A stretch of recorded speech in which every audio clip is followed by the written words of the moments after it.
Hi, my name is Heather Feather. I am the owner of Rare Bird Medicine, and today's video is Homeless Rich Man. I was driving back from stuff I was just now doing, and I saw a man asking for change or whatever people had to offer, I guess, on the side of the road. And I spent a large chunk of my life thinking about the homeless. When I was young, my best friend spent at the time when I was like in my 20s, spent even more money than but I would spend a considerable amount of money on the homeless because I felt like I've heard a lot of things from two-leggeds on this topic, but two-leggeds often want to say, well, they might buy drugs or alcohol with the money I give them. And then those same people go home and do drugs and alcohol. And it's like, oh, are you superior doing drugs and alcohol in your home to the homeless person who probably needs it more than you to escape the emotional situation they find themselves of lack of security in Maslow's hierarchy of needs? They're at that base of the pyramid just trying to find their base needs met. I've always felt like if a homeless person wants to take the money I give them and buy alcohol instead of food, and that keeps you warm tonight, or it keeps you disconnected for a longer time from a trauma you're not able to face, or whatever it is that you're going through, and the shadow integration work that you're not ready to do as a soul, that's a free will decision you have to make. And I'm not going to begrudge you that, because I myself have had ways in which I've run from my own shadow integration work, where I've gone through long stretches of my life needing to really sit with the poisons I've had to drink and finding what the gift is so that I can integrate the experience and find the medicine or find the antidote. So it's kind of goofy to me that we're like, oh no, what if they buy alcohol? It's like, you are going to the liquor store. You're driving past him to go to the liquor store, goofball. You're going home to drink a beer. What are you talking about? And neither here nor there. I was thinking about how, I don't usually give them money anymore when I see homeless people. If I have food, or one thing I've seen that's very loving that a lot of two-leggeds will do is keep water or socks, dry, clean socks, to give them, things that actually meet their needs. I had a dear friend, Siddha Vidya, who was a Hare Krishna when I lived in Florida, and he would say they need a hot vegetarian meal, they need water, they need clean socks. Like, they don't necessarily need money. But I do think it's a little tricky to assume what someone's need is. Also, I've had learning around this where I love to serve, and I love to serve needs, and I love to be a helper. I love to be outward focused, to not be myopically self-absorbed, which I'm naturally going to be because I have an ego. But I love to step beyond that and to serve and to give back. And there's this component in my life where I've, had a mate and tried to serve their needs, and they're like, well, this actually didn't help me because you making me these tacos didn't help because I'm trying to not eat tacos right now. And it's like, oh, well, I like tacos, and I would like it if somebody made me tacos. So sometimes we fulfill needs based on what it is we seek. Oh, you must want this because I want this, rather than communicating, this is what I want. What do you want? How can I serve you? There's a piece I keep learning around communication to actually serve a need. So it's also assumptive, I think, to say, like, this is what their need is, so just give them what they need. It's like, okay, well, you're not that soul. You haven't taken all the journeys that soul has taken, and you're not taking the journey they're taking right now. You could ask them, like, what do you need? Okay. But for a while, I would just tell them, because this is the case, they'd say, hey, do you have any money? And I would just say, no, I roll on plastic. Like, that's the way of the world. I've thought a lot about what the homeless must deal with. Now that we're all rolling on plastic, like, a lot of us don't have cash. Like, literally, I'm not going to give you my credit card. That's what I used to make all my purchases. And that's, money that I worked for to make these purchases, to live my life. I would love to give my brothers and sisters and theys and whoever's on the streets out there in any way equal measure to what I have, because I'm well blessed and graced with much. And it's not the right answer, and I know that's not the right answer, but it's also just like the fact. And sometimes I'm like, I also wasn't really asking for an interaction right now. I'm just, Heather's just trying to do something. Not trying to be humane right now. I'm trying to get somewhere. I'm not trying to be humanitarian. It's like, okay. let's really think about what it is we're doing in this flesh costume of ours. My more recent realization is just wanting to have a conversation in which I say, like, hey, sweet soul, I would never want to disempower you in such a way as to offer you money on this day, because you've been given a mind that has a creative principle, and you have a temple in that mind. And what you hold in mind, you see in the world. So if I give you money when you ask for it, then you might come to a conscious belief that I am the source of your good, and I am not that. You are the source of your good, and your mind is quite powerful.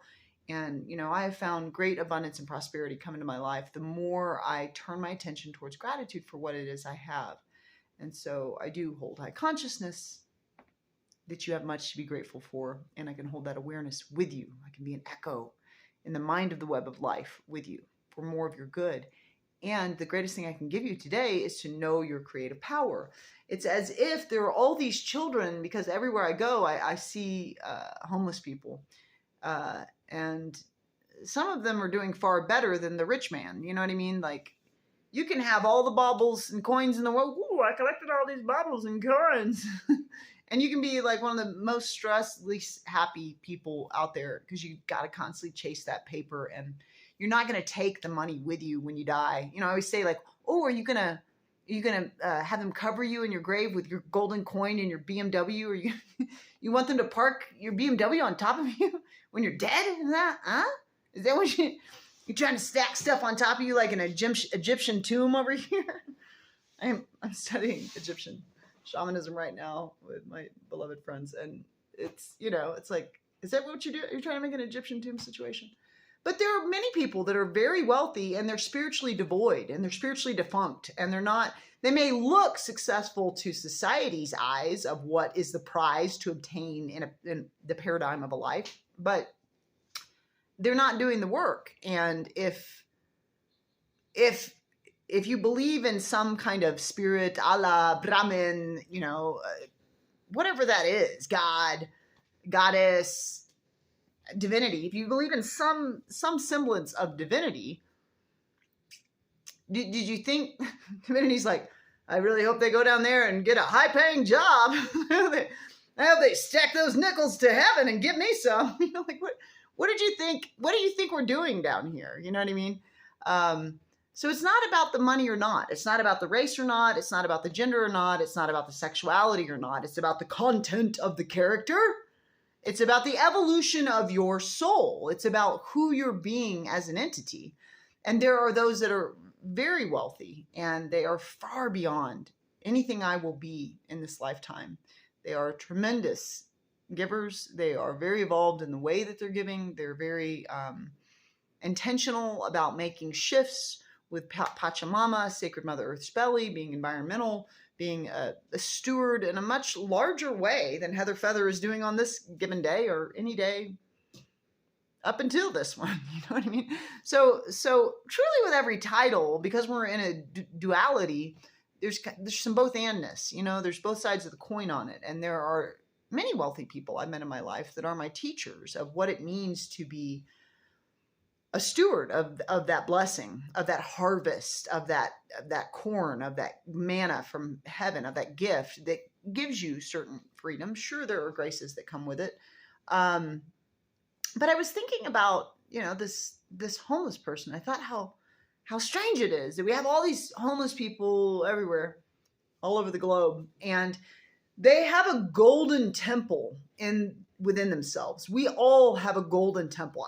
I'm not special. I've just studied a lot of the masters and talk about that because Spirit was like, go talk about that Scorpio Mercury that doesn't want to talk about stuff.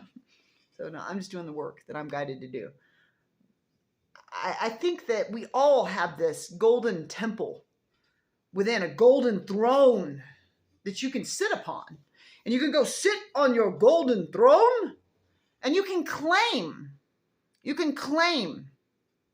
that in order to come into the garden of my life and the temple of my life, in order to sit before me in my temple chair, then we get to have reverence, respect, loving kindness. And if those things aren't present, if you're going to trample the garden, if you're going to come into the temple and pee in the corner of the room while I'm sitting in my temple chair, if you're going to try to knock me out of the temple chair and sit in it, which would be emotionally, mentally, and physically abusive relationships that two-leggeds engage in, you are the steward of your temple. And so you always have the right to say, actually, get out of my life. Now, I'm well aware that if you're in a deeply emotionally, mentally, physically abusive relationship, what I'm saying is not that easy, because they literally do a lot of mind programming to make you think that you will fail and you will fall and that you must have them and that you need them in order to be well. And you still are at the helm, and you still have free will, and you still have the choice to say, nah, I'm not going to do this day. And many will do that. And congratulations and many props to you, those of you that made that difficult choice to walk away. And may you offer that teaching from the poison you experienced. May you be an antidote in this realm. May you offer your medicine more and more, guiding the men, women, theys, trans community, all kinds of people receive physical, mental, emotional abuse. May you be a guide to your friends and encourage them to take that step away as soon as the door opens in a given day, to where they can walk away from that and go, I don't choose this energy in my life. Because the only thing that's ever going to cause two-leggeds to rise, to offer more of a prize of their own inner temple to this realm and to the web of life, is for them to know, if I act this way, I have to sleep out in the snow. Nobody's going to let me in the garden inside of their temple. So I got to clean it up if I want to be warm, if I want to be received, if I want to be, part of the party of life. In that same vein, there's this inner temple. I was thinking, it's like, there's this golden temple inside of every homeless person, and they can go and they can sit on that throne. And that throne, there are many things that accessible within that throne. The capacity of the mind to create reality, what you think about and feel about, you bring about. As above, so below. What you're doing up here, you're going to see down there. So cleaning up the content of our consciousness. Are you grateful? Are you grateful? Are you grateful? Well, try counting all the objects in your home. Are you grateful now? Try counting the number of hugs you've received in a lifetime. Are you grateful now? Try counting the number of times the wind has kissed your skin. Are you grateful now? There's plenty to be grateful. Have you had drops of water when you had thirst? Woo, are you grateful now? Lots of people don't have that. So there's plenty to turn the attention to be grateful for. But there are these children here at Earth School that instead of sitting in that golden temple chair within their temple room, within their inner throne, within their inner kingdom, they're sleeping on a mat outside in the cold at the front door, at the front gate. They haven't even made it into the temple. They're in the front gate. Like so many two-leggeds that have growth work with their stewardship of four-leggeds will do with their four-leggeds. Like, oh, sleep out in the cold outside. You don't come in the house. Like, bless you. Work on that. That's your friend. Bring them in. Don't leave your animals out in the cold. But, whatever. We're all going to evolve at whatever rate we evolve at. But that's what they're acting like an abused dog that is, bless our four-leggeds. May they be well. May they be brought in and cared for. But that's it. Just like an abused dog. And what they are, like that dog, if any of y'all are abusing your animals, get rid of them. Give them to a donation center where somebody that's loving animals can take care of them, because no four-legged deserves to be treated that way. But they're abusing themselves. You know what I mean? It's like so many two-leggeds are doing this, not just abuse of four-leggeds, but they're abusing themselves. They're so self-loathing. I had several interactions this week with people just being super crazy with me. It's like, wow, that's some Mercury retrograde communication right there. Which Mercury retrograde is never the enemy. It's simply teaching us to slow down before we speak, to consider our speech and the value of our speech. Am I adding value with what I'm about to say? And I've had some people not pour value into my cup. They're like, oh, I just got mud and let me just pour that in your cup. And it's like, oh, that's a real interesting choice you made. I'm going to go wash this cup out and go get myself some fresh water, because that's not life-giving what you just gave me there. But it's not about me. It's because they don't love themselves. And yet they hold a golden throne that they could sit upon each day and step forth in a loving way. Step forth in a loving way to themselves. Step forth as a steward to themselves. Step forth as a gratitude haver for the blessings that we hold. Step forth and as the divine spark of energy that makes us a unified field of sameness, because it's all just atoms, friends. We're all literally one. So to step forth and to treat the oneness with the love and reverence and respect that it deserves. Are you treating yourself with love and respect this day? You can always join Rare Bird Medicine on YouTube, like and subscribe there. Have a blessed day.